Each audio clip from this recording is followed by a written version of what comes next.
Reflect voice நேயர்களுக்கு வணக்கம். இன்று நம்மோடு நேர்காணல் இருந்திருக்கக்கூடிய சிறப்பு விருந்தினர் சமூக நீதி பேரவையினுடைய பொதுச் செயலாளர் வழக்கறிஞர் அகமது சாகிப் அவர்கள்.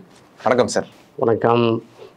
நேற்று சென்னை உயர்நீதிமன்றம் தாமாக எடுத்த வழக்கில் கல்வராயன் பகுதி மக்களுக்கு ஏதேனும் செய்ய வேண்டும் என்றால் முதல்வர் ஸ்டாலின் அவர்களும் உதயநிதி அவர்களும் நேரில் சென்று பார்வையிட்டால் ஏதாவது நல்லது நடக்கும் அப்படின்னு சொல்லி உயர்நீதிமன்றம் அறிவுறுத்திருக்கிறாங்க. இந்த அறிவுரையை நீங்கள் எப்படி பார்க்குறீங்க? நல்ல அறிவுரை, வரவேற்கத்தக்க அறிவுரை. ஆனால் என்னன்னா, முதல்வர் ஒரு மலைப்பகுதிக்கு செல்வதாக இருந்தால் அதுக்குன்னு சில புரோட்டோக்கால் இருக்கணும். ஏன்னா நான் இதை எப்படி பார்க்குறேன்னா, இது ஒரு நெகட்டிவ் ஆஸ்பெக்டை நான் பார்க்கல. நீதி அரசர்களுக்கே தெரிகிறது, மദ്രാஸ் உயர்நீதிமன்ற நீதி அரசர்களுக்கே தெரிகிறது, முதல்வர் ஸ்டாலின் மலை உச்சிக்கு கூட போவார், மக்கள் பணிக்காக எந்த அளவுக்கு இறங்கி வேலை செய்வார் என்று தெரிந்த நிலையில்தான் திருக்குறள் கூட இருக்கல, இதனால் இவன் முடிக்கும் என்றாய்ந்து அதனை அவன் கண் விடல். இல்லை, கல்வராயம் மலை பிரச்சனை காலங்களாமல் இருந்துக்கிட்டே இருக்குது. இந்த கள்ளச்சாராயம் பிரச்சனையும் காலங்களாமல் இருந்துக்கிட்டே இருக்குது. ஆனால் எடப்பாடியார் முதலமைச்சராக இருக்கும்போது இந்த மாதிரி சொல்லாத நீதிமன்றம், அம்மையார் ஜெயலலிதா அம்மையார் முதலமைச்சராக இருக்கும்போது சொல்லாத நீதிமன்றம் இன்றைக்கு முதல்வர் ஸ்டாலின் நீங்கள் போய் இது முற்றுப்புள்ளி வைத்திருங்க அப்படின்னு சொல்கிறாங்கன்னா அந்த ஆட்சிக்கு மிகப்பெரிய பெருமையாக நான் கருதுகிறேன். வேறு என்ன சொல்கிறீங்க? நெகட்டிவாக பேசிக்கிட்டு இருக்காங்க. நீதிமன்றமே குட்டு வைத்து விட்டது. என்ன ஒரு குட்டு வைக்கலையே? அங்கே என்ன சொல்லியிருக்கு? அப்படி அந்த ஆர்டரே என் கையில் இருக்கிறது. நீதியரசர் சுப்பிரமணியம் அவர்களும் குமரப்பன் அவர்களும் அதை ஒரு ரெக்வஸ்ட்டாக வைத்திருக்கிறார்கள். நான் படித்து காட்டலாம். அவர் request is to either the honourable chief minister or the sports minister Udhayanidhi Stalin can visit. இதில் என்ன பெரிய ஆர்டர் இது என்ன டெண்டர் முறைகேடு வழக்கு தொடர்ந்து அதுக்காக ஸ்டாலின் முதல்வர் பணிக்கு பணியிடம் செய்யாத மாதிரி குட்டு போட்டிருக்கா? அப்படிலாம் ஒன்றும் இல்லையே. அதிமுக தொலைக்காட்சியில் எப்படி செய்து விடுகிறது? பயங்கரமாக குட்டு, ஒரு குட்டும் இல்லையே. அவர் சின்சியர் ரெக்வஸ்ட்டுங்கிறாங்க, நாங்கள் ரெக்வஸ்ட் பண்ணுறோம், முதல்வர் போய் பாருங்கங்கிறாங்க. அழகாக சொல்லியிருக்காங்க. இது மட்டும் சொல்லலை, இன்னொன்று சொல்லியிருக்கிறாங்க. People in Galvarayan region were given voting rights only in the year 1996. 1996 தான் என்ன செய்கிறாங்க, ஓட்டு போடவே வர்றாங்க. ஸோ அங்கே எலெக்ஷனில் கூட நீங்கள் சரியான முறையில் ஓட்டிங் சிஸ்டம் இல்லாமல் இருக்குது. இதெல்லாம் சரி பண்ணணும் தான் நீங்களாக முடியும், ஸ்டாலின் போன்ற திறமையான முதலமைச்சராக தான் முடியும் என்ற அந்த நிலை தெரிந்ததுனால தான் கோர்ட்டு இப்படி சொல்லியிருக்கு சூமோட்டாவாக. இன்றைக்கு அதுக்கு பதில் கொடுக்குறாங்க. 26 ஜூலை இன்னைக்கு Friday advocate general, Tamil Nadu advocate general இன்றைக்கி என்ன பண்ணுறாரு, பதில் கொடுக்குறாரு. அதனால் இது மிகப்பெரிய பின்னடைவு ஒன்றும் இல்லை, வரவேற்கிறோம். ஒரு அருமையான ஒரு விஷயம். இப்படி தான் கோர்ட்டு இருக்கணும். அது ஆளுங்கட்சி எதிர்கட்சி என்று இல்லாமல் ஒரு அழகான ஒரு வழிமுறையை காட்டியிருக்கிறது. இப்போது உயர்நீதிமன்றம் பார்த்திங்கன்னா முதல்வர் ஸ்டாலின் அவர்களை அறிவுறுத்தும்படியாகத்தான் இன்றைக்கு சூழல் இருக்குதா? ஆக்சுவலாக இது அறிவுறுத்தக்கூடாதா? முதல்வர் ஸ்டாலினை பொறுத்தவரையில் ரோட்டில் நிற்கக்கூடிய ஒரு சிறு குழந்தை சொன்னாலும் அந்த அறிவுரை ஏற்றுக்கொள்ளக்கூடிய மனப்பக்குவம் கொண்டவர். ஒரு ஸ்கூலுக்கு செல்கிறார், சிற்றுண்டிக்கு திட்டம் வரும் முன்னாடி ஏமா நீ முகம் வாடி போயிருக்கன்னு ஒரு குழந்தையை பார்த்து கேட்கிறார். அந்த குழந்தை சொல்கிறது காலை சிற்றுண்டி சாப்பிடல. ஏன் சாப்பிடல? லேட் ஆகிட்டா? விசாரிச்சாருங்க. காலை சிற்றுண்டி திட்டமே எப்படி வந்தது? ஒரு ஸ்கூலுக்கு போய் அரசு பள்ளிக்கூடத்தில் போய் மாணவர்களை பார்த்து முகன் பாடி இருக்கேன்னு சொல்லி எல்லாத்துக்கும் இலவச உணவு திட்டத்தை அறிவிக்கிறார். அப்படிப்பட்ட ஒரு முதல் நமக்கு கிடைத்திருக்கார். இது முட்டு கொடுத்து ஊப்பி 200 ரூபா காசு இப்படியோட விமர்சனம் பண்ணிக்கிறேங்க. உண்மையில அதுதான். அதாவது நாங்கள் கண்டிக்க வேண்டிய விஷயத்தில் கண்டிக்கிறோம். சமூக நீதி பேரவையை பொறுத்தவரையில் உண்மையிலேயே கள்ளச்சாராய விஷயத்தை நாங்கள் கண்டிக்கிறோம். அது நடக்கக்கூடாது. பூரணமான மதுவிலக்கு வேண்டும். அதை நோக்கி நாம் பயணிக்க வேண்டும். இதில் ஏன் அரசியல் சாயம் பூசுறீங்க? கல்வராயம் மலை என்பது என்னமோ 2021 திமுக ஆட்சிக்கு வந்தபோது தான் உருவாச்சா? இந்த 3 வருடமாக தான் அப்படி வளர்ந்து வருதா மலை? ஆனால் எடப்பாடியார் பிள்ளையும் கல்வராய மலை இருந்தது, கள்ளச்சாராயம் இருந்துச்சு. அம்மையார் ஜெயலலிதா அம்மாவுடைய ஆட்சி காலத்திலும் அதே கல்வராய மலை இருக்க தான் செஞ்சுச்சு இருந்தது. அங்கேயும் கள்ளச்சாராயம் நடக்க தான் செஞ்சிச்சு. அதை ஒட்டு மொத்தமாக மறக்கிறாங்க. கலைஞர் பிள்ளை கல்வராய மலை இருந்தால் இருந்துச்சு. அப்போ காலங்காலமாக அந்த மலைப்பகுதியில் சாராயம் காய்ச்சிறான் என்று சொன்னால் அதை நடவடிக்கை எடுக்க வேண்டும். ஏன் சாராயம், அதை நல்ல சாராயம் கள்ள சாராயம் பிரிக்கிறீங்க? சாராயம் என்பதே, மது என்பதே உடலுக்கு கேடு.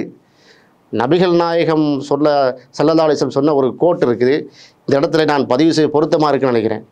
நீ எத்தனை கிளாஸும் மது குடிக்கலாம், 10 கிளாஸ் இருக்கட்டும், 5 கிளாஸ் இருக்கும், 2 கிளாஸ் இருக்கும். ஒருத்தனுக்கு 2 கிளாஸில் போதை வரும், ஒருத்தனுக்கு 10 கிளாஸில் தான் போதை வரும். எத்தனையும் போதை வந்துட்டு போகுது. ஒரு சொட்டு ஹராம்டா தடை. ஹராம் அது குடிக்கூடாது. நீ ஒரு சொட்டு கூட ஹராம். உனக்கு 10 கிளாஸில் போதை வருதா, நீ 9 கிளாஸ்லாம் கிடையாது. ஒரு சொட்டு உனக்கு ஹராம் என்று சொன்னார்கள். அப்போ அதே நிலை இந்தியாவில் வர வேண்டும், தமிழ்நாட்டில் மட்டுமல்ல. பூரண மதுவிலக்கு என்பது இந்தியாவில் நாடு ஃபுல்லாக வரணுங்க. இதில் கள்ள சாராயம், கல்வராயம் மலை, டாஸ்மாக் இப்படி பிரிக்க வேண்டாம். ஒட்டு மொத்தமாக நம்ம என்ன செய்வோம், பூரண மதுவிலக்கை நோக்கி செல்வோம். இதை கூட ஒரு கேள்வியாக வைத்தார்கள். அண்ணன் ராஜேந்திர பாலாஜி அமைச்சராக இருக்கும்போது அவங்ககிட்ட வந்து மைக்கை நீட்டி பூரண மதுவிலக்கை பற்றி உங்களுடைய கருத்து என்ன என்று கேட்குறாங்க. அண்ணன் எடப்பாடியார் முதலமைச்சராக இருக்கும்போது, ஐயையோ சாராயத்தை நிறுத்தக்கூடாது, பூரண மதுவிலக்கெலாம் செய்ய முடியாது, டக்குன்னு நம்ம ஸ்டாப் பண்ணக்கூடாது, நரம்பு தளர்ச்சி வந்துடும் குடிக்கலன்னா, கைகாலெலாம் ஆடிடும் சொன்னாரா இல்லையா? இப்போ அப்படிப்பட்ட அமைச்சர்களாக இப்போ இருக்கிறாங்க இல்லை. நான் அதுக்காக அதிமுகவை குறை சொல்கிறேன், அண்ணன் ராஜேந்திர பாலாஜியை நான் குறை சொல்கிறேன், அண்ணன் எடப்பாடியை குறை சொல்லணும் இல்லை. இதை நீங்கள் வந்து அரசியலாக மாற்றாதீங்க. இது வந்து ஆளுங்கட்சியிலையும் திமுக ஆளுங்கட்சியாக இருக்கும்போது நடந்திருக்குது, திமுக எதிர்கட்சியாக இருக்கும்போது சாராயம் இருக்கிறது, அதிமுக ஆளுங்கட்சியாக இருக்கும்போது சாராயம் இருக்கிறது, எதிர்கட்சியாக இருக்கும் சாராயம் இருக்குது. அப்போ நம்ம என்ன செய்யணும், இது மக்கள் பக்கம் நின்று இதுக்கு தீர்வு என்ன என்பதை நோக்கி தான் நம்ம பயணிக்கமே இல்லாமல் இதில் அரசியல் சாயம் பூசாதீங்கன்னு சொல்லிக்கிறோம். இப்போது ராஜேந்திர பாலாஜி சொல்லியிருக்கிறாரு, இந்த மாதிரி பூரண மதுவிலக்கு அப்படிங்கிறது வந்து கூடாது, பார்த்தா இப்படிலாம் நடக்கும் அப்படின்னு சொல்லியிருக்கிறாரு. ஆனால் பல்வேறு தரப்பை சேர்ந்தவங்க வந்து பார்த்தீங்கன்னா பூரண மதுவிலக்கு அப்படிங்கிறது சாத்தியமில்லை அப்படின்னு சொல்கிறாங்களே, அது எப்படி பார்க்குறீங்க? நீங்கள் வந்து சர்வதேச அளவில் எடுத்துக்கிறீங்க. அரபு நாடுகள் இருக்குது, இஸ்லாமிய நாடுகள் இருக்கிறது. சற்றப்போ எனக்கு தெரிஞ்சு 150க்கும் மேற்பட்ட அரபு நாடுகள் இருக்கிறது. அங்கேயெல்லாம் டாஸ்மாக் கடை இருக்கா, டாஸ்மாக் மாதிரி மது இருக்கா? இப்போன்னு அங்கொண்டு ஒன்று அங்கொண்டுமா இருக்கும். ஆனால் குடிப்பவருடைய சதவீதம் பார்த்தீங்கன்னா 99% யாரும் குடிக்க மாட்டாங்க. காரணம் அந்த ஆலை இல்லை, ஃபேக்ட்ரி இல்லை, அந்த மதுக்கடைகள் இல்லை, தடை செய்யப்பட்டிருக்கு, சித்தாந்த ரீதியாக தடை செய்யப்பட்டிருக்குது. அப்போ அவங்களும் மனுஷன் தானே, அவங்களும் மனிதர்கள் தானே. அப்போ அவங்க ஏன் குடிக்க முடியலை, குடிக்காமல் வாழ முடியுதுன்னா அப்போ நம்ம சிஸ்டம் சரியில்லை. இந்த சிஸ்டத்தை மாற்றணும். எப்படி மாற்றணும்? அரசாங்கமே மது விற்கக்கூடிய அளவுக்கு இறங்கியிருக்கு, அதை நிறுத்தணும். இதில் ஆளுங்கட்சி, எதிர்கட்சி, ஆண்ட கட்சி அதெல்லாம் இல்லை. ஃபேக்ட்ரியில் வந்து நீங்கள் ப்ரொடக்ஷன் பண்ணிக்கிட்டே இருக்கிறீங்க, நீங்கள் எப்படி பூரண மதுவிலக்கு நோக்கி போவீங்க? மதுவால் ஏற்படக்கூடிய தீமைகள் என்று பாட புத்தகத்தில் இருக்கா இல்லையா? அப்போ அந்த மாணவர்களை நம்ம வந்து செம்மைப்படுத்தணுமா இல்லையா? எத்தனை பேர்கள் வந்து கைமண்களாக இன்னும் இருக்கிறார்கள். மதுவால் வந்து தாலி அறுக்கப்பட்ட குடும்பங்கள் எத்தனை பேருடைய குடும்பங்களுடைய வாழ்வு சீரழிந்திருக்கு, கண் கூட பார்க்குறோமா இல்லையா? நீதிமன்றங்களில் எவ்வளோ வழக்குகள், டைவர்ஸ் வழக்கில் எதில் வருது? எல்லாம் மதுவில் தான் வருது. மதுவை குடித்து விட்டால் மிருகமாக மாறுகிறான். அப்போ இவ வந்து அத்தனை குற்றச்செயல்களுக்கும் தாயாக இருப்பது மது. அப்போ இந்த சாராய விஷயத்தில் பூரண மதுவிலக்கு சாத்தியமாக இல்லையாக நம்ம முயற்சி செஞ்சோமா? முதல்ல முயலவே இல்லையே, பேசிக்கிட்டே தானே இருக்கிறோம். செயல்பாட்டில் என்றைக்கு வர்றது? ஒரு நாள் வந்து ஹாரன், அதாவது ஃபாரினில் பார்த்தீங்கன்னா ஒரு நாளைக்கு ஃபுல்லாக காரை யூஸ் பண்ண மாட்டாங்க. ஏன்? அந்த டிராஃபிக்குடைய இதுக்காக வேண்டி. ஒரு நாள் வந்து மொபைலை ஆஃப் பண்ணிடுவோம் அப்படின்னு சொல்கிறாங்க. ஒரு நாள் நீங்கள் வந்து லைட்டெல்லாம் ஆஃப் பண்ணுங்க 1 ஹவருக்குன்னு சொல்கிறாங்க. அது மாதிரி டோட்டல் இந்தியாவிலையும் ஒரு ப்ராக்டிக்கலாக 1ஆம் தேதி எல்லா மது ஆலையிலும் மூடப்படும், மது விற்பனையே கூடாது சொல்லி பாருங்களேன். நீங்கள் ஏன் வந்து ஒரு கட் ஆஃப் வைத்து தீபாவளி அன்னைக்கும் பொங்கல் அன்னைக்கும், அதாவது பண்டிகை காலங்களில் இத்தனை லட்சம் கோடி நாங்கள் விற்றோம்னு பெருமையாக சொல்கிறீங்களே, இது பெருமையாக சொல்ல வேண்டிய விஷயமா? அப்போ அரசாங்கமே புள்ளி வரவங்களே வெளியிடுகிறது. ஒரு கட் ஆஃப் கொடுக்குறாங்க, 500 கோடி விற்றாகணும்னு சொல்லும்போது வந்து அப்போ மக்களுக்கு அது சமூக தீமையாக மதுவை வந்து அவங்க புரியல தானே, அதுலேருந்து ஸ்டார்ட் பண்ணணும்னு சொல்கிறாங்க. பூரண மதுவிலக்கு என்பது சாத்தியப்பட்டிருக்கிறது. 100க்கு மேற்பட்ட நாடுகளில் மது விலக்கு இன்னும் அமலில் இருக்கிறது. அந்த மக்கள் குடிக்காமல் வாழ்ந்துட்டு இருக்காங்க, நல்ல ஆரோக்கியமாக இருக்கிறாங்க. ஒலிம்பிக்கில் தங்கப்பதக்கம் வாங்குகிற அளவுக்குள்ள ஆரோக்கியம் இருக்கா இல்லையா அவங்களுக்கு? இந்தியாவில் அவ்வளோ வளங்கள் இருந்தோம், ஏன் வந்து ஸ்போர்ட்ஸில் வந்து இவ்வளோ ஜொலிக்காமல் இருக்கிறோம்? 100 கோடி மக்கள், 140 கோடி மக்கள் இருக்கிற காரணம் என்ன? நம்முடைய குரோமோசோமில், நம்முடைய ஜீனில் வந்து அந்தளவுக்கு ஹெல்த் இது இல்லை. காரணம் இந்த மது, இந்த போதை எல்லா விஷயத்தையும் கலந்துருக்குது. மது வந்து ராவாக குடிக்கிற மட்டும் இல்லை, உணவு பண்டங்களையும் ஆல்கஹால் கலந்துருக்கிறது. நம்ம கண்ணுக்கு தெரியாத வந்து மருந்து பொருட்களை கலந்துருக்கிறது. எல்லாத்தையும் சேர்த்து நம்ம என்ன செய்யணும்? பரிசீலனை செய்து ஒழிக்க வேண்டுமே தவிர பூரண மதுவிலக்கு சாத்தியமில்லைன்னு வீட்டிலே உட்காந்துட்டு இருந்தானா பூரண மதுவிலக்கு நம்ம என்ன செய்ய முடியாது, அமல்படுத்தவே முடியாது. ஃபஸ்ட்டு நம்ம ஒரு ஸ்டெப் எடுத்து வைப்போமே. சில ஆர்வலர்கள் என்ன சொல்றாங்க அப்படின்னு பார்த்தீங்கன்னா, பூரண மதுவிலக்கை கொண்டு வந்துட்டா அவங்க வந்து இதை தாண்டி அதுக்கு ஆல்ட்ரா என்னன்னு தான் பார்ப்பாங்க. அதாவது போதை மருந்து, போதை பொருள், இந்த சிகரெட்டு, கஞ்சா அது மாதிரி இடத்துக்கு போயிடுவாங்க அப்படிங்கிற மாதிரி அச்சம் தெரிவிக்கிறாங்களே, அது பற்றி உங்க பார்வை என்ன? இப்போ பூரண மதுவிலக்கு அப்படின்னு சொன்னாங்கன்னா உடனே மதுவை ஃபுல்லாக ஸ்டாப் பண்ணிடணும், மறுவாழ்வு கொடுக்கணும், வழிகாட்டணும். நீங்கள் சொல்லக்கூடிய பாயிண்ட் கரெக்டு. ஒன்று இல்லைன்னா இன்னொருக்கு போவானே, அவன் அடிக்ஷனாக இருக்கானே, நிக்கோட்டின் உள்ளே சேர்ந்துருக்கிறதே, அதற்கு என்னன்னா திட்டமிட்டு ஆய்வுகளை மேற்கொண்டு, இப்போ பிளட்டில் கலந்துருக்கிறது, நிக்கோட்டின் கலந்துருக்கிறது, எப்படி எடுக்கிறது, ஆல்கஹால் வந்து மிக்ஸ் ஆகிருக்கிறது, மருந்துகளை நீங்கள் என்ன செய்யுங்க முதல்ல செலுத்துங்க, அவங்களுக்கு மறுவாழ்வு மையங்களை அமையுங்கள். சும்மா நிறுத்திட்டு விட்டோன்னா ராஜேந்திர பாலாஜி வந்து அனுபவபூர்வமாக சொல்லியிருக்காமோ தெரியல, கைகள்லாம் ஆடுன்னு சொல்கிறாரு. மதுவை குடித்தவங்களாம் தெரியும், அண்ணன் ராஜேந்திர மாதிரி கரெக்டாக தெரிஞ்சிருக்கிறது. அப்போ அந்த மாதிரியான அடிக்ஷனில் இருக்கக்கூடியவங்களை ஒரு செர்டன் பெர்சன்டேஜ் இருக்க தான் செய்கிறார்கள். அவர்களுக்கு மறுவாழ்வு திட்டத்தை கண்டிப்பாக என்ன செய்யணும், அதை அமைக்கணும். அதை நாமளும் உடன்படுறோம். அதற்காக நாங்கள் இதை நிறுத்தி விட்டோம், நான் இன்னொன்று இதை விட மோசமாக கஞ்சாக்கு போவேன், மதுவை விட சாராயத்தை விட மோசமான ட்ரக்ஸுக்கு போவேன், அபினுக்கு போவேன் அப்படின்னு சொல்கிறாங்கன்னா அது ரொம்ப புறையோடி போகக்கூடிய விஷயம். அதையும் சேர்த்து தடை பண்ணணும். மதுவை தடை பண்ணுறது போலயே நாம் தான் வந்து கஞ்சாவை வந்து மூலிகை செடின்னு சொல்லிட்டோமே. ஆனால் எடப்பாடியார் ஆட்சி காலத்தில் கஞ்சா வந்து போதை கிடையாது, மூலிகை வஸ்து என்று நம்ம கெசட்டில் சொல்லிவிட்டோம். அதனால் கஞ்சா கரை புரண்டு ஓடிக்கொண்டிருக்கிறது. அதில் அதையும் ஸ்டாப் பண்ண வேண்டும். ஃபஸ்ட்டு மதுவே டாஸ்மாக் கடையில் வந்து கவர்மெண்ட் நடத்தக்கூடிய அந்த அவலத்தை நிறுத்தணுமா இல்லையா, அதையே முதல்ல செய்யுங்களேன், நிறுத்துங்களேன். நம்ம அடுத்த ஆல்டர்னேட்டிவ் யோசிக்கிறது இருக்கட்டும், மக்கள் யோசிப்பாங்களே, அடிக்ஷன் அவங்க போகிறாங்களே, நீங்கள் நம்ம என்ன செய்கிறோம், ஃபேக்ட்ரி யார் நடத்துகிறா, அதை வந்து நம்ம முதல்ல தடை செய்யலாமா இல்லையா, முடியுமா முடியாதா, இதுதான் நம்முடைய கேள்வியாக இருக்கிறது. இப்போ கல்வராயன் மலை வந்து பார்த்தீங்கன்னா கள்ளச்சாராய மலை அப்படின்னு இப்போ பரவலாக சொல்லியிருந்துருக்குறாங்க முதல்லலாம். இப்போது இதுக்கெல்லாம் காரணம் வந்து பார்த்திங்கன்னா அங்கே கல்வி இல்லை, அங்கே மக்களுக்கு உரிய மருத்துவம் கிடைக்கிறது இல்லை, வேலைவாய்ப்பு இல்லை அப்படின்னு பல்வேறு குற்றச்சாட்டுகளை சொல்கிறாங்க. இப்போ நமக்கு என்ன ஒரு கேள்வி வருது அப்படின்னா, அதிமுகவை சேர்ந்தவங்க வந்து இதை திமுக அரசு மீது குற்றம் சுமத்துறாங்க. அப்போது அதிமுக இதுக்கு முன்னாடி ஆட்சியில் இருந்தப்போ ஏன் கல்வராயன் மலை பகுதியை ஏன் மேம்படுத்துகிற வேலை ஏன் செய்யலை அப்படிங்கிற கேள்வி வருது. அது எப்படி பார்க்குறீங்க? நல்ல கேள்வி இது. அந்த மக்கள் ஒன்றும் மோசமான மக்கள் அல்ல. நான் இங்கே தொலைக்காட்சியில் ஊடகத்தில் மட்டும் உட்காந்து பேசுகிறதுக்கு மேட்டர் இல்லை, நான் கிரவுண்டில் நின்று பார்த்துட்டு வந்தேன். அந்த கள்ளக்குறிச்சி மாவட்டத்தில் ஒரு 4-5 ஊர்களுக்கு நானே சென்றேன்.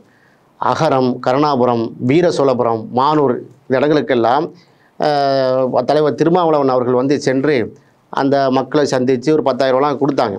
அப்போ நாங்கள் பேட்டி எடுத்தோம். ஏங்க இந்த மாதிரி கல்வராய மலையில் இப்படி காய்ச்சுறாங்கிறாங்களே, உங்கள் மக்கள் தானே மாண்டு போயிருக்கிறாங்க, அதையே நீங்கள் வந்து இங்கே டிஸ்ட்ரிபியூட் பண்ண விட்றீங்க அப்படி சொல்லும்போது அவங்க சும்மா சொல்கிறாங்க, கல்வராய மலைண்டு கல்வராய மலையெல்லாம் காய்ச்சல் இல்லைங்க, வெளி மாவட்டங்களில் காய்ச்சப்பட்டு வெளி ஊர்களில் காய்ச்சப்பட்டு இங்கே கொண்டு வந்து விற்கிறாங்கங்க. இதில் வந்து ஆளுங்கட்சி எதிர்கட்சின்னா இல்லை, எல்லா கட்சிக்காரனும் விற்கிறான், பிஜேபிக்காரனும் விற்கிறான், அதில் மொயின் டிஸ்ட்ரிபியூட்டராக இருக்கிறான், அதே மாதிரி அதிமுக காரன் விற்கிறாங்கிறாங்க. பொதுமக்கள் சொல்கிறாங்க. இது வந்து திமுக அரசை நோக்கி வந்து என்ன செய்கிறாங்க, இதை வந்து பாலிடிக்ஸ் பண்ணுறாங்க, விக்கிரவாண்டி இடைத்தேர்தலுக்காக இங்கே நாங்கள் பலியிட ஆகிறோம்லாம் அந்த மக்கள் சொன்னதை நாங்கள் நேரடியாக கேட்டோம். நீங்கள் கேட்ட கேள்வி மிக முக்கியமான கேள்வி. நான் ஆரம்பத்திலே நான் என்ன சொன்னேன்னா, அந்த கல்வராயம் மலை வந்து ஸ்டாலின் முதலமைச்சருடைய பீரியட்லாம் வந்த மாதிரியும் அது முளையிட்டு பெரிய பெரிய மலையாக உருவான மாதிரி பில்டப் பண்ணி பேச வேண்டாம். முதல்வர் ஸ்டாலின் வந்து தெளிவாக வெள்ளை அறிக்கை அவர் அறிக்கையை பார்த்தீங்கன்னா அந்த கையில் இருக்கிறது.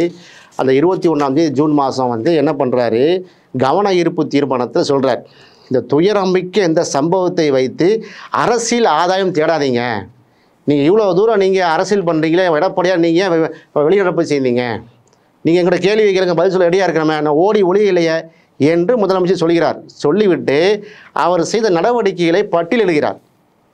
இந்த மாதிரி மேட்ரு வந்த உடனே 57 மருத்துவர்கள் அங்கே அனுப்பி வைத்தனா இல்லையா, உடனடியாக செல்கிறார்கள்.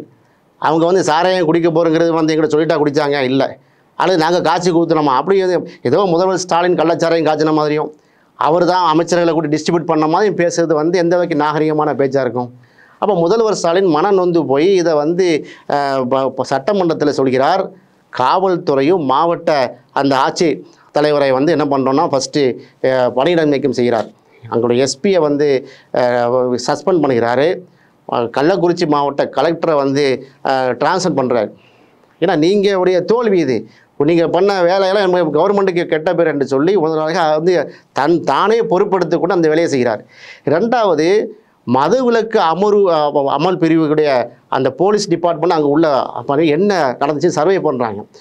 57 பேர் கொண்ட டாக்டருக்குள்ளே உடனடியாக அனுப்பி வைக்கிறாங்க. அது மட்டும் இல்லாமல் கிட்டத்தட்ட இந்த ஆட்சி பொறுப்பு எடுத்து வந்த பிறகு 565 பேர் இந்த 3 வருஷத்தில் இந்த கள்ளச்சாராயம் காய்ச்சினதாக குண்டாஸ் போட்டிருக்காங்க.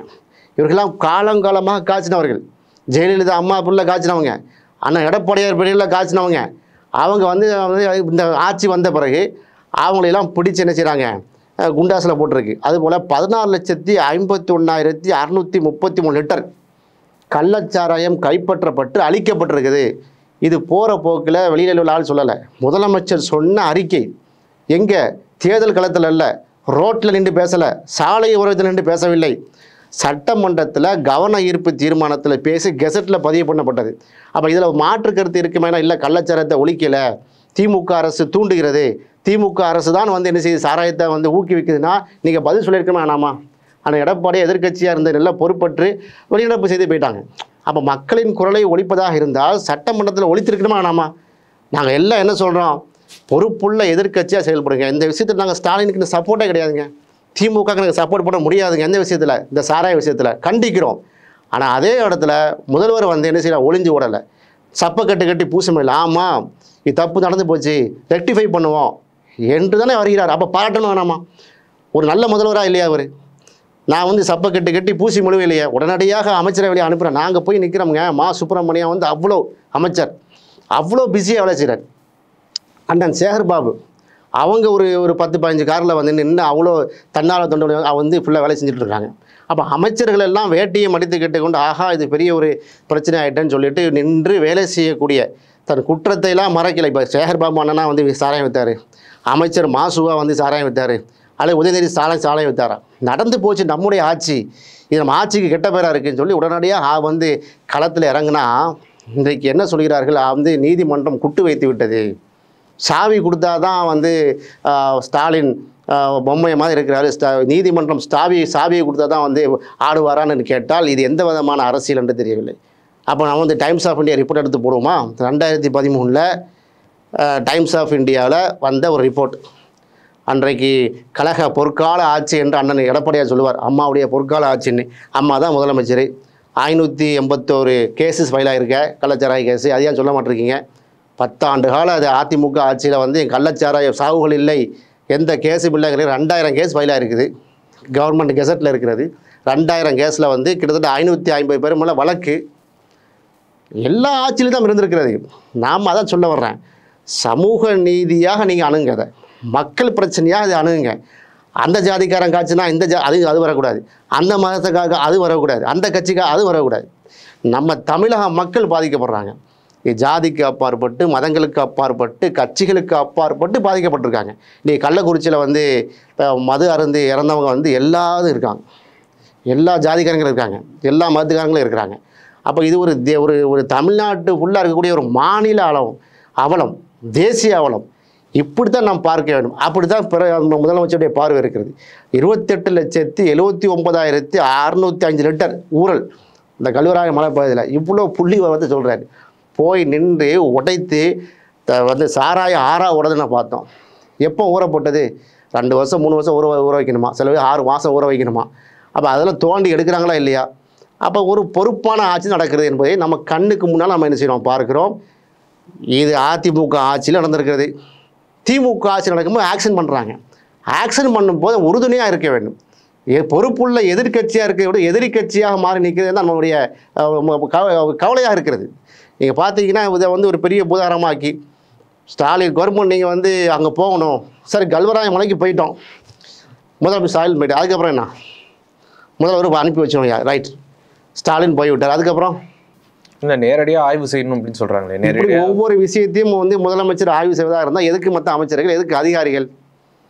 அதாவது ஆம்ஸ்ட்ராங் வந்து படுகொலை செய்தாலும் முதலமைச்சர் ஸ்டாலின் தான் காரணம், என்னமோ இவர் தான் கூலிப்படையை வந்து ஏவி விட்டு பட்டாக்கத்தியெல்லாம் கையில் கொடுத்து விட்ட மாதிரியும் உடனடியாக நீங்கள் என்ன செய்யணும், பதவி விலகணுங்கிறாங்க. போலீஸ்காரங்க அவன் யார் திருவேங்கடமா, அவனை என்கவுண்டர் பண்ணுறாங்க. நீ எப்படியே என்கவுண்டர் பண்ணுற அவரை?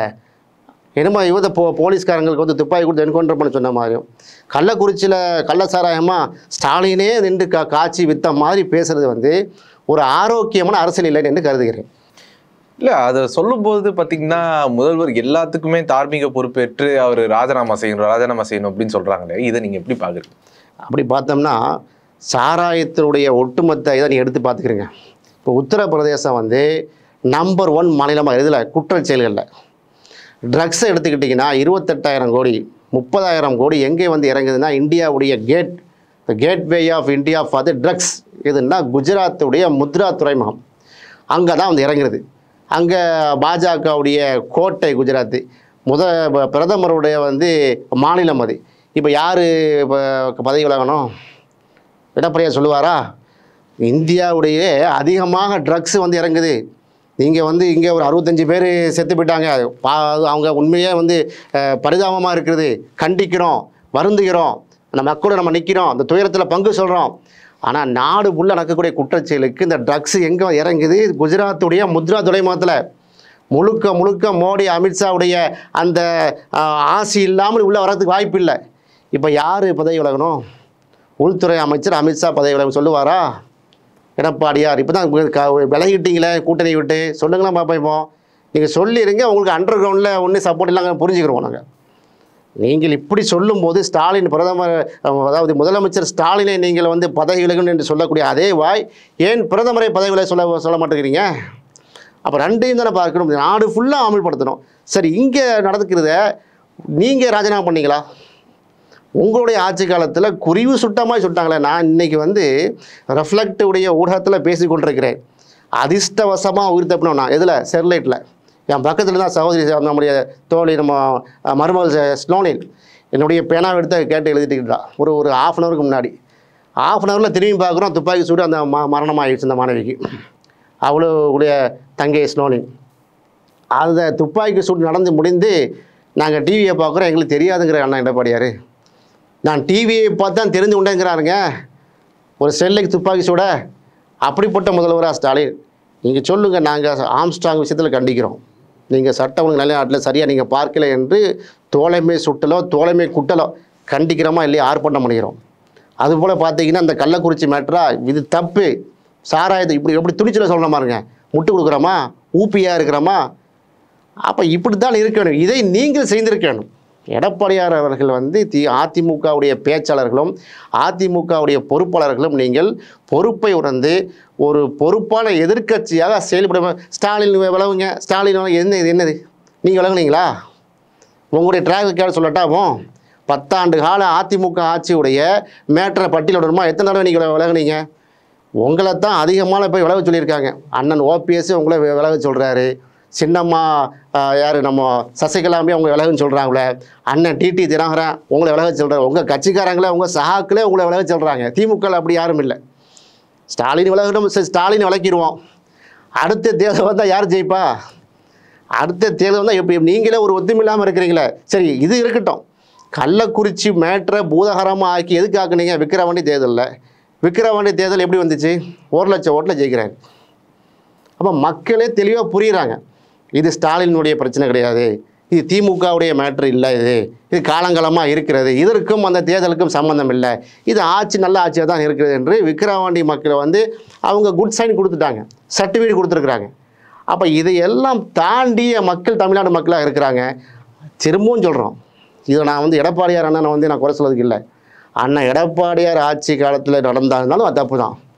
அப்போ அன்னைக்கு என்ன செய்வோம்? குறை சொல்ல மாட்டோம் அரசாங்கத்தை. நீங்கள் முயற்சி பண்ணுங்க, உங்களை தோல் நிற்கிறோம், நம்ம பூர்ணமதுக்கு வருவோம், உங்களை சப்போர்ட் பண்ணுறோம், இப்படி தான் நம்ம என்ன செய்யணும் அணுகணுமே. இல்லாமல் எதிரி கட்சியாக அணுகி அரசியல் பண்ணாதீங்க.